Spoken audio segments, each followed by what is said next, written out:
इस वीडियो में हम ट्रेडिंग करते समय 11 ऐसे ट्रेडिंग मिस्टेक्स को जानेंगे जो अक्सर ट्रेडर्स करते हैं और जिसकी वजह से वो प्रॉफिटेबल नहीं बन पाते हैं। Trading mistake number 1, not keeping stop loss on system. जब भी आप किसी ट्रेड में एंट्री करते हैं तो आप अपने स्टॉप लॉस को सिस्टम में नहीं लगाते हैं। आप स्टॉप लॉस को अपने माइंड में ही रखते हैं कि अगर प्राइस इस लेवल पर आएगा तो आप एग्जिट कर जाएंगे, मगर जब भी प्राइस उस लेवल पर आते हैं तो आप सोचते हैं कि शायद यहाँ से प्राइस ऊपर चला जाए और आपको प्रॉफिट हो जाए, जिसकी वजह से आप ट्रेड से एग्जिट नहीं करते हैं और फिर प्राइस बहुत नीचे चला जाता है और आपको बड़ा लॉस हो जाता है। यहाँ पर आपका इमोशन इन्वॉल्व हो जाता है। अगर आप सिस्टम में स्टॉप लॉस लगाते तो आपको बहुत छोटा सा लॉस होता और आप बिना किसी इमोशन के ट्रेड करते, मगर जब भी आप मेंटल स्टॉप लॉस लगाते हैं तो आपका इमोशन बीच में आ जाते हैं और जिससे आपका ट्रेडिंग साइकोलॉजी भी खराब हो जाता है। इसलिए आपको हमेशा सिस्टम में स्टॉप लॉस लगाना चाहिए। Trading mistake number 2, frequently changing strategies. मान लेते हैं कि आप किसी एक स्ट्रैटेजी में काम कर रहे हैं और आपको थोड़े दिन तक उस स्ट्रैटेजी में प्रॉफिट होता है, मगर सडनली 2 दिन बैक टू बैक वो स्ट्रैटेजी काम नहीं करता है और आपको लॉस होता है। अब आप सोचने लग जाते हैं कि ये स्ट्रैटेजी मेरे लिए काम नहीं कर रहा है और आप किसी और स्ट्रैटेजी को यूट्यूब पर सर्च करने लग जाते हैं और फिर दूसरे दिन एक डिफरेंट स्ट्रैटेजी से ट्रेड करने लगते हैं और ऐसा करके आप अपने स्ट्रैटेजी को हमेशा चेंज करते रहते हैं। मगर आप पहले जिस स्ट्रैटेजी पर काम कर रहे थे, मान लेते हैं कि आपको ऑलरेडी उस स्ट्रैटेजी के बारे में 80% पता है। आपने उस स्ट्रैटेजी को बैक टेस्ट और फॉरवर्ड टेस्ट किया है और आपको पता है कि कब काम करता है और कब नहीं, मगर जब आप एक नया स्ट्रैटेजी को सीखते हैं तो आपको फिर से जीरो से शुरू करना होता है और बहुत सारा टाइम और एफर्ट देना होता है, तब जाकर आप उस स्ट्रैटेजी को 80% तक सीख पाते हैं। मगर आप अपने एग्जिस्टिंग स्ट्रैटेजी को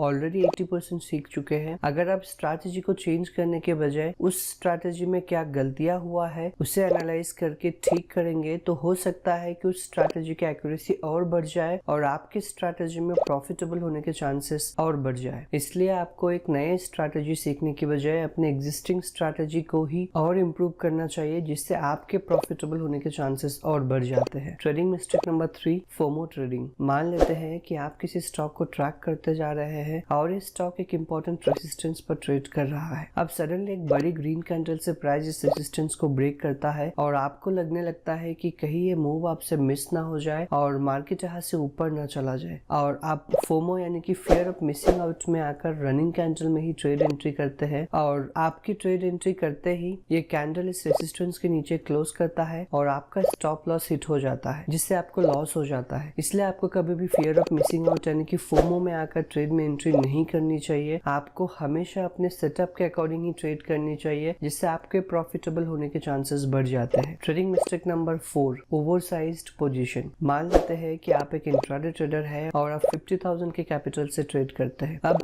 आप अपने एनालिसिस के हिसाब से ट्रेड में एंट्री करते हैं और एक ही ट्रेड में पूरा कैपिटल यूज कर देते हैं। आपकी ट्रेड में एंट्री करते ही मार्केट आपकी डायरेक्शन में मूव करता है, मगर थोड़ी देर बाद आपको डर लगने लगता है कि कहीं मार्केट आपके अगेंस्ट ना चला जाए और आपको लॉस ना हो जाए, और इसी डर की वजह से आप छोटे से प्रॉफिट में ही ट्रेड से एग्जिट कर लेते हैं और फिर मार्केट ऊपर की ओर मूव करता है और आपके टारगेट को हिट करता है। अब आप रिग्रेट करने लगते हैं कि काश मैं एग्जिट नहीं करता तो आपको एक बड़ा प्रॉफिट होता। इसलिए आपको कभी भी बड़े क्वांटिटी या अपने पूरे कैपिटल को एक ही ट्रेड में यूज नहीं करनी चाहिए। आपको हमेशा जितनी क्वांटिटी को आप बिना डरे टारगेट या स्टॉप लॉस तक होल्ड कर सकते हैं उतनी ही क्वांटिटी से ट्रेड करना चाहिए। Trading mistake number 5, over confidence and greed. मान लेते हैं कि आपका पहला ट्रेड में टारगेट हिट होता है और दूसरे ट्रेड में भी टारगेट हिट होता है और आपने आज 10,000 का प्रॉफिट किया है। अब यहाँ पर आपको लगने लगता है कि आज तो मेरा ही दिन है और आज मैं और पैसा कमा सकता हूँ। यहाँ पर आप अपने ट्रेडिंग प्लान को छोड़ के ग्रीड में आ जाते हैं और ओवर कॉन्फिडेंस हो जाते हैं। अब आप थर्ड ट्रेड ओवर कॉन्फिडेंस में ले लेते हैं और सोचते हैं कि अगर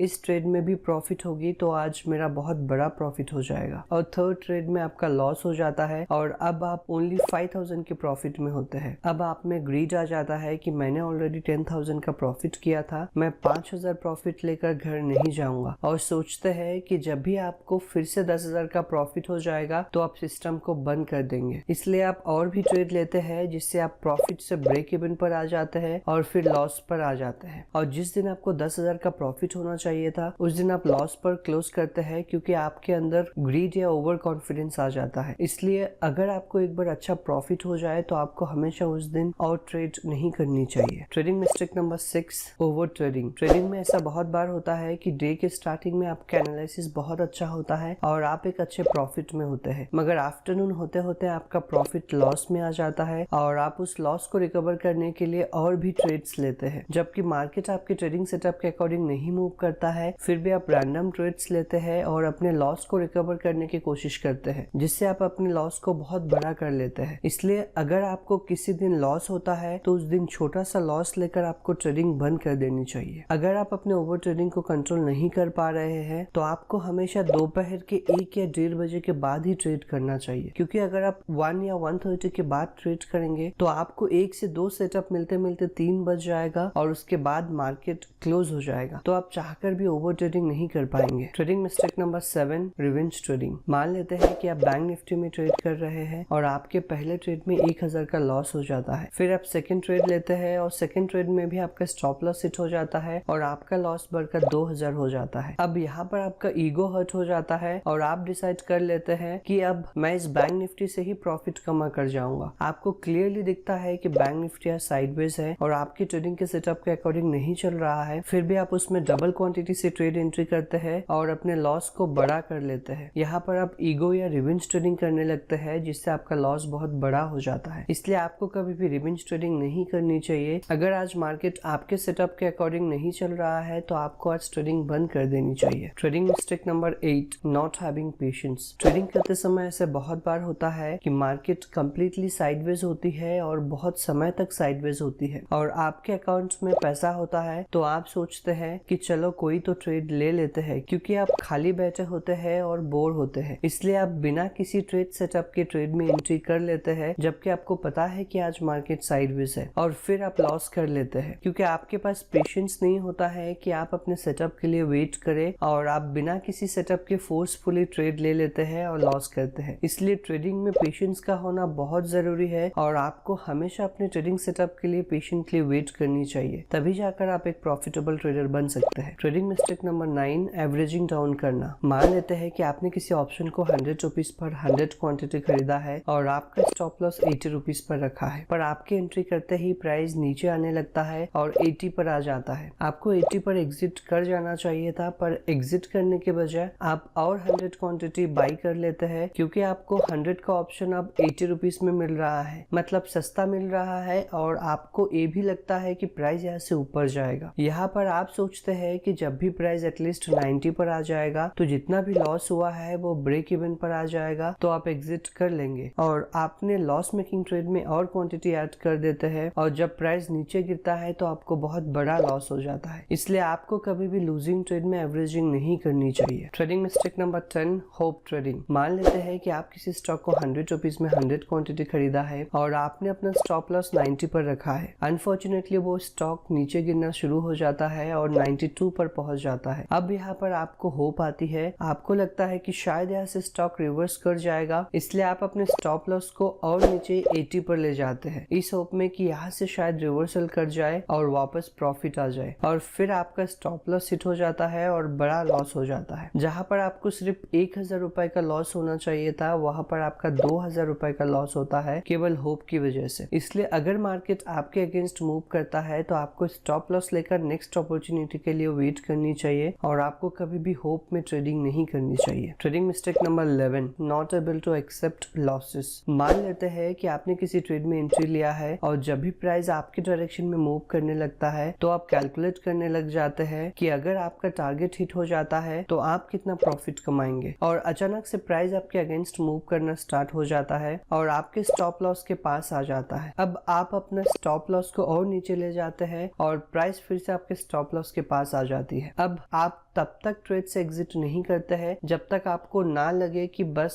मैं और लॉस नहीं ले सकता हूँ या आपके कैपिटल खत्म ना हो जाए। यहाँ पर ऐसा इसलिए होता है क्योंकि आपने ट्रेड एंट्री करते ही अपने दिमाग को बोल चुके होते हैं कि आप इस ट्रेड में x amount of money profit कमाएंगे, और आपका माइंड प्रॉफिट के लिए प्रिपेयर हो जाता है और लॉस को एक्सेप्ट नहीं कर पाता है। इसलिए जब भी आप किसी ट्रेड में एंट्री करते हैं तो आप अपने दिमाग में ये मत सोचिए कि आप कितना पैसा प्रॉफिट करेंगे, उसके बजाय आप अपने दिमाग को ये बताएं कि अगर आप राइट होंगे तो आप इतना प्रॉफिट कमाएंगे और अगर आप रॉन्ग होंगे तो आप इतने का लॉस लेकर एग्जिट हो जाएंगे। जाएंगे। अब ऐसा करने से आपका दिमाग दोनों सिचुएशन के लिए रेडी होता है और आपका दिमाग लॉस और प्रॉफिट दोनों के लिए प्रिपेयर हो जाता है। और अगर किसी ट्रेड में आपको लॉस हो जाए तो आपका दिमाग पहले से प्रिपेयर होता है और आप लॉस को एक्सेप्ट करके नेक्स्ट अपॉर्चुनिटी को ढूंढते हैं। अगर आप भी इसमें से कोई भी मिस्टेक करते हैं तो कमेंट करके जरूर बताएं कि आप कौन से मिस्टेक करते हैं। और अगर वीडियो अच्छा लगा तो वीडियो को लाइक और चैनल को सब्सक्राइब जरूर करें। Thank you for watching.